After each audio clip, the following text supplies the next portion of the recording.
Friends, நான் இன்றைக்கி ஒரு மாங்காய் ஊறுகாய் பண்ண போகிறேன். எனக்கு பார்த்திங்கன்னா என் ஃப்ரெண்டு எனக்கு கொஞ்சோண்டு மாங்காய் ஊறுகாய் கொண்டு வா அப்படின்னு சொல்லி கேட்டிருக்காங்க. ஸோ அதனால் இதில் ஒரு மாங்காய் நல்லா ஒட்டு மாங்காய் கிடச்சிச்சு, நல்லா இருந்துச்சு. ஸோ அதை கட் பண்ணி வச்சுருக்கேன், ஒரு ஒட்டு மாங்காயை. ஸோ அதுக்கு பார்த்திங்கன்னா தேவையானது என்னென்ன அப்படி கேட்டிங்கன்னா, ஸோ இது பார்த்திங்கன்னா நான் ஒரு பெரிய ஒரு கட்டி பூண்டு உரித்து வச்சுருக்கேன். இது பார்த்திங்கன்னா சக்தி தனி மிளகாத்தூள் எடுத்து வச்சுருக்கேன். அப்புறம் கல்லுப்பு, பெருங்காயம். ஸோ இதில் லேசாக வானலில் சூடு பண்ணி கடுகை போட்டு லேசாக ஒரு ஃப்ரை பண்ணிவிட்டு பொரிய விடலை, ஃப்ரை பண்ணி ஹீட் பண்ணி பொரிய விட்டுட்டு வெந்தயத்தை பார்த்திங்கன்னா பொரிய விட்டுக்கிட்டேன். ஸோ அது கூட பார்த்திங்கன்னா ஒரு 8 காஞ்ச மிளகாய் எடுத்துக்கிட்டேன். இது எல்லாத்தையும் ஆற வச்சு ஒரு பொடி பண்ணி வச்சுக்கிட்டேன். ஃப்ரெண்ட்ஸ், இந்த மாங்காய் ஊறுகாய்க்கு பச்சையாக தான் நம்ம போட்டு செய்ய போகிறோம், ரொம்ப நல்லாயிருக்கும். ஸோ நான் டக்குன்னு ஊருக்கு போகிறதுனால எனக்கு நிறைய குவாலிட்டி செஞ்சு எடுத்துகிட்டு போக முடியல. ஐயோ கேட்டுட்டாங்களேன்னு, வெயில் வேறு அதிகமாக இருக்கனால போய் வெளியே எங்கேயும் போகிறதுக்கு கஷ்டமாக வேறு இருக்குது. ஸோ அதனால் சரி நம்ம இருக்கிறத கொண்டு போய் கொடுத்துருவோம், அதுக்கப்புறம் வேணால் நம்ம நிறைய செஞ்சு கொடுப்போம் அப்படின்னு சொல்லிட்டு ஐடியா பண்ணியிருக்கேன். கேட்டவங்களுக்கு இல்லைன்னு சொல்லக்கூடாது அப்படின்னு சொல்லிட்டு. ஏன் என்கிட்ட அவங்க கேட்டாங்க அப்படின்னு கேட்டிங்கன்னா, எங்கள் ஊர் மாப்பெலாக்கு முந்திரிக்கு ரொம்ப ஃபேமஸ்ஸு, லெமனுக்கெல்லாம். இங்கே வீடுக்கு எல்லா வீட்லேயுமே இருக்கும். அதனால் மேக்ஸிமம் யாரும் காசு கொடுத்தெல்லாம் வாங்க மாட்டோம், நாங்கள் ஒரு வீட்டில் இருந்து அப்படியே எடுத்துப்போம். ஸோ அதனால் சரி அவங்க இங்கே கிடைக்கிதே சீப்பாக அப்படின்னு சொல்லிட்டு கேட்டதுனால இந்த ஊறுகாய் நான் ரெடி பண்ணி கொஞ்சோண்டு கொடுத்துட்டு அதுக்கப்புறம் உங்களுக்கு நிறையா பண்ணி கொடுக்குறேன் அப்படின்னு சொல்லியிருக்கேன். வாங்க ஃப்ரெண்ட்ஸ், அதுக்கு எப்படி பண்ணலான்னு காமிக்கிறேன். ஸோ நான் பார்த்திங்கன்னா இந்த மாங்காவை நல்லா கழுவிட்டு அப்படியே கொஞ்சம் நேரம் ஃபேன் காற்றுல வணர விட்டுட்டு எடுத்து வச்சுருக்கேன் இந்த மாங்காவை. அதுக்கப்புறம் 1 by 1 நான் போட போகிறேன், அதை அப்படியே பாருங்கள். எடுத்து வச்சுருக்கேன் இந்த பூண்டை நான் இதில் போடுறேன். அதுக்கப்புறம் இதில் நல்ல பெரிய ஸ்பூனில் 2 ஸ்பூன் தனி மிளகாத்தூள், சக்தி மிளகாத்தூள் எடுத்து வச்சுருக்கேன். ஸோ அதையும் இதில் போடுறேன்.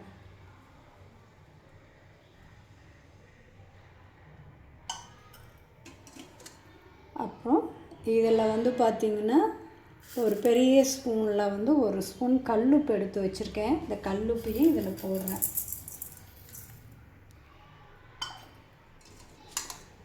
அதுக்கப்புறம் இதில் பார்த்திங்கன்னா லேசாக ட்ரை ரோஸ்ட் பண்ண கடுகு, வெந்தயம், காஞ்ச மிளகாய் ரொம்ப வறுக்கவில்லை, வானல் நல்லா சூடு பண்ணிவிட்டு அப்படியே எடுத்து இது ஆஃப் பண்ணிவிட்டு, வானல் ஆஃப் பண்ணிவிட்டு அந்த சூட்லேயே நல்லா ட்ரை ரோஸ்ட் பண்ணி பொடிச்சு வச்சுருக்கேன். அந்த பொடியும் இதோடு அப்படியே போடுறேன். ஸோ இது கூட பார்த்திங்கன்னா கொஞ்சம் பெருங்காயப்பொடி, LG பெருங்காயப்பொடி இதில் போடுறேன். நல்லா வாசமாக இருக்கிறதுக்காக பெருங்காயப்பொடி இதில் போடுறேன். அதுக்கப்புறம் இது எல்லாத்தையும் நல்லா ஒரு மிக்ஸ் பண்ணுங்கள். கையை போட்டு கிளறக்கூடாது, கரண்டி வச்சு கிளறுங்க. இந்த ஊறுகாவே இன்றைக்கி 2 மாதம் வச்சு சாப்பிட்லாம். இது நீங்கள் எண்ணெயெல்லாம் சூடு பண்ணி பண்ணணும்னு அவசியம் கிடையாது. நல்லா இது ஒரு மிக்ஸ் கொடுங்க. பூண்டு, கடுகு, வெந்தயப்பொடி, அதுக்கப்புறம் மிளகாய் பொடி, அதுக்கப்புறம் கொஞ்சோண்டு வறுத்த, ரொம்ப நைஸாக அரைக்கக்கூடாது அந்த மிளகாவை. ஸோ அந்த மிளகாய், கடுகு, வெந்தய பொடியை கொஞ்சம் அப்படியே மிக்சியில் போட்டுட்டு அப்படியே நான் கொஞ்சம் கிரைண்ட் பண்ணி கொஞ்சம் திப்பியாக இருக்கணும். ஸோ அதை பண்ணிக்கிட்டேன். நான் மிக்ஸ் பண்ணிக்கிட்டேன். அதுக்கப்புறம் செக்கெண்ணெய், நான் செக்கெண்ணெய் எடுத்து வச்சுருக்கேன். இந்த நல்லெண்ணெயை பச்சையாக இதில் ஊற்றுறேன். ஓரளவுக்கு நல்லா மிக்ஸ் பண்ணிட்டேன் பாருங்கள். நல்லா இந்த மாங்காயோடையே நல்லா கொஞ்சம் கோட்டாயிடுச்சு. அதுக்கப்புறம் நல்லெண்ணெய் ஊற்றுறேன். இதை வெளியே வச்சு சாப்பிட்லாம், உங்களுக்கு வருஷம் ஆனாலும் கெட்டு போகாது. பட் என்ன அப்படின்னு கேட்டிங்கன்னா, நீங்கள் வந்து கை போடாமல் இருக்கணும். கொஞ்சம் எண்ணெய் ஊற்றிருக்கேன், அதை நல்லா ஒரு மிக்ஸ் கொடுங்க.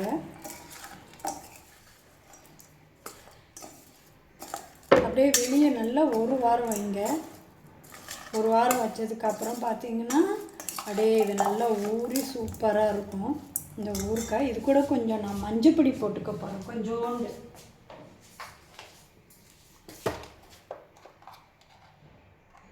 கொஞ்சோண்டு மஞ்சப்பொடி போட்டுக்கிறேன்.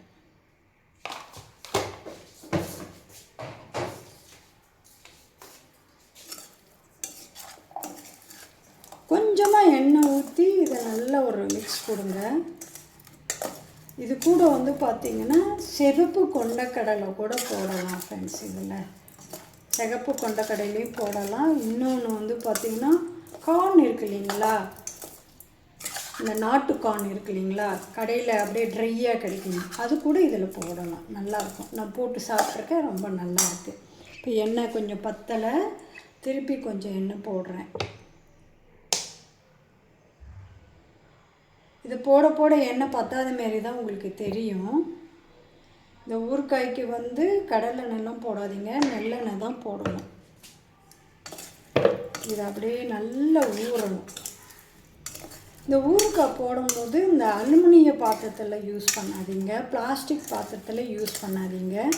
சில்வர் பாத்திரத்தில் போட்டு நல்லா ஊற வச்சுட்டு ஒரு ஜாடியில், பீங்கான் ஜாடியில் இந்த ஊறுகாயை ஸ்டோர் பண்ணி வச்சுக்கிட்டிங்கன்னா அப்படியே ரொம்ப நாள் வந்து கெட்டு போகாமல் நல்லா இருக்கும். அப்படி இல்லைன்னா அது கிடைக்காத பட்சத்தில் கண்ணாடி பாட்டில் ஏதாச்சும் இருந்துச்சுன்னா ஸ்டோர் பண்ணிக்கணும். இதுமாரி நீங்களும் ஊறுகாய் போட்டிருக்கீங்களான்னு சொல்லுங்கள். இந்த ஊறுகாய் எல்லாத்துக்குமே போட தெரியும், இருந்தாலும் நான் வந்து வீடியோ எடுத்து போடணும்னு சொல்லிவிட்டு இந்த ஊறுகாயை எடுத்து நான் போட்டுக்கிட்டுருக்கேன். எப்படி இருக்குன்னு சொல்லி நீங்களும் ட்ரை பண்ணி பார்த்து எனக்கு கமெண்ட் சொல்லுங்கள் ஃப்ரெண்ட்ஸ். இப்பயும் கொஞ்சம் எண்ணெய் பற்றாமல் இருந்துச்சு, அதனால் கொஞ்சம் எண்ணெய் போட்டுக்கிட்டேன். பாருங்கள் எவ்வளோ தலன்னு அப்படியே சூப்பராக இருக்குது. இது ஊறினுச்சுன்னா இந்த எண்ணெயெல்லாம் அப்படியே மேலே வந்துடும். பாருங்கள் எவ்வளோ சூப்பராக இருக்குன்னு. இந்த ஊறுகாய் அடிக்கடி என்னுடைய சிஸ்டரோட ஹஸ்பண்டு வந்துட்டு நிறைய செய்வார், செஞ்சு எங்களுக்கெல்லாம் வந்து கொடுப்பாரு. ஏன் அப்படின்னு கேட்டிங்கன்னா, இது வந்து எங்கள் அண்ணா வீட்டில் வந்து மாங்காய் காய்க்கும். ஸோ அதனால் அவர் அந்த மாங்காவை பறித்து அப்படியே வெட்டி பெருசாக அன்னக்கூடையெல்லாம் நிறைய போட்டு எங்களுக்கெல்லாம் அப்படியே கொடுப்பாங்க. அந்த மெமரிஸ் வந்து இன்னும் எனக்கு மறக்கலை. அதெல்லாம் ஒரு காலம் போயாச்சு, இப்போ நம்மளே செஞ்சுக்கிற மாதிரி இருக்குது. ஓகே, பார்ப்போம் அடுத்தது எப்படி செய்யணுன்றதை 2-3 ஊறுகாயும் காட்டுறேன். பார்க்கவே சும்மா தலன்னு இருக்குது ஃப்ரெண்ட்ஸ். என் ஃப்ரெண்டுக்கிட்ட தான் சொன்னேன், நீ இந்த ஊறுகாய் 2 மாதம் வச்சு சாப்பிட்லாம், அதுக்கப்புறம் நான் இன்னும் நிறையா உனக்கு பல்காக பண்ணித்தரேன் அப்படின்னு சொல்லியிருக்கேன். அதேமாரி நீங்களும் கமெண்டில் என்ன மாங்காயில் ஊறுகாய் போட்டிங்க, எப்படி போட்டிங்கன்னு எனக்கு கமெண்ட் பண்ணுங்கள், சரிங்களா?